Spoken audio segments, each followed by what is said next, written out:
হঠাৎ করেই বদলে গেছে খবরের শিরোনাম। তেল উত্তোলনের গল্প এখন আর শুধুই জ্বালানির হিসেব নয়, সেখানে ঢুকে পড়েছে রাজনীতি, ব্যাংক ও ক্ষমতার হিসাব। ভেনেজুয়েলার তেল বিক্রি শুরু করেছে যুক্তরাষ্ট্র। এটা পুরনো খবর, কিন্তু আসল কৌতূহল তৈরি হয় তখনই যখন জানা যায় সেই তেল বিক্রির অর্থ জমা হচ্ছে কাতারের ব্যাংকে। প্রশ্নটা তখন স্বাভাবিকভাবেই ঘুরে ফিরে আসে, এর পেছনে আসল উদ্দেশ্য কি। সংবাদ মাধ্যম সিএনএনের তথ্য অনুযায়ী যুক্তরাষ্ট্র ইতিমধ্যেই বিক্রি করেছে প্রায় $50 কোটি ভেনেজুয়েলার তেল। সেই অর্থ সরাসরি যুক্তরাষ্ট্রের ব্যাংকে রাখা হয়নি, পাঠানো হয়নি ভেনেজুয়েলাতেও, বরং তা রাখা হয়েছে কাতারের ব্যাংকে। এরপরই ওঠে প্রশ্ন, এভাবে কাতারের ব্যাংকে টাকা রাখাটা কতটা নৈতিক। হিসেব বলছে ভেনেজুয়েলা দীর্ঘদিন ধরেই আন্তর্জাতিক ব্যাংকিং ব্যবস্থা থেকে কার্যত বিচ্ছিন্ন। ফলে টাকা দ্রুত ও ঝামেলাহীনভাবে দেশে পাঠাতে কাতারকেই বেছে নেওয়া হয়েছে মধ্যস্থতাকারী হিসেবে। কিন্তু এই সিদ্ধান্তের রাজনৈতিক দিকটি আরও গভীর। ডোনাল্ড ট্রাম্প বহুবার প্রকাশ্যেই বলেছেন ভেনেজুয়েলার তেল যুক্তরাষ্ট্রের নিয়ন্ত্রণে থাকবে। তার বক্তব্যে স্পষ্ট ছিল তেল বিক্রির আয় যেন সাধারণ ভেনেজুয়েলার মানুষের কাজে লাগে, কিন্তু দেশটির অসংখ্য পাওনাদার বা পশ্চিমা কোম্পানির হাতে না পৌঁছায়। এই লক্ষ্যেই তিনি জারি করেন একটি নির্বাহী আদেশ, যাতে তেল বিক্রির অর্থের উপর বসানো না যায় কোনো আইনি দাবি বা লিয়েন। বিশ্লেষকদের মতে এখানেই গুরুত্বপূর্ণ হয়ে ওঠে কাতারের ব্যাংকের ভূমিকা।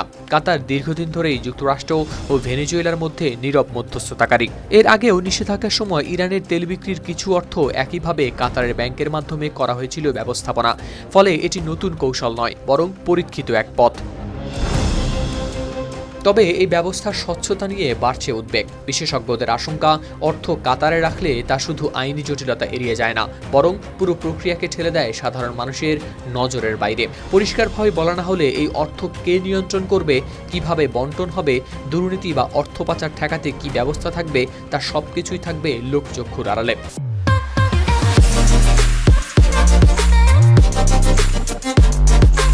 এবং এই তহবিল পরিণত হতে পারে এক ধরনের ট্রাম্পের গোপন ভাণ্ডারে। সমালোচকরাও তুলেছেন প্রশ্ন, এই অর্থ ব্যবহার করে ভেনেজুয়েলার ক্ষমতা কাঠামোর ভেতর প্রভাব ধরে রাখা হবে কিনা। আবার মার্কিন রাজনীতির ভেতর থেকে উঠছে আপত্তি, এই ব্যাংকে তেল বিক্রির অর্থ রাখা কতটা আইনসম্মত ও নৈতিক। সবশেষে আসে তেলের বাস্তব হিসেব। যুক্তরাষ্ট্র বিশ্বের সবচেয়ে বড় তেল উৎপাদক হলেও তাদের পরিশোধনাগারগুলোর বড় অংশ ভারী অপরিশোধিত তেলের উপর নির্ভরশীল। আর এই ধরনের তেলের সবচেয়ে বড় মজুদ রয়েছে ভেনেজুয়েলায়। স্কাই নিউজের বিশ্লেষণে বলা হয়, এই বাস্তবতাই ভেনেজুয়েলাকে অনিবার্য করে তোলে যুক্তরাষ্ট্রের জন্য।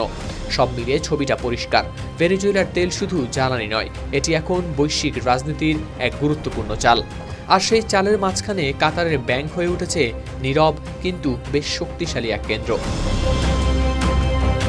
হাওলাদার শামীম, RTV।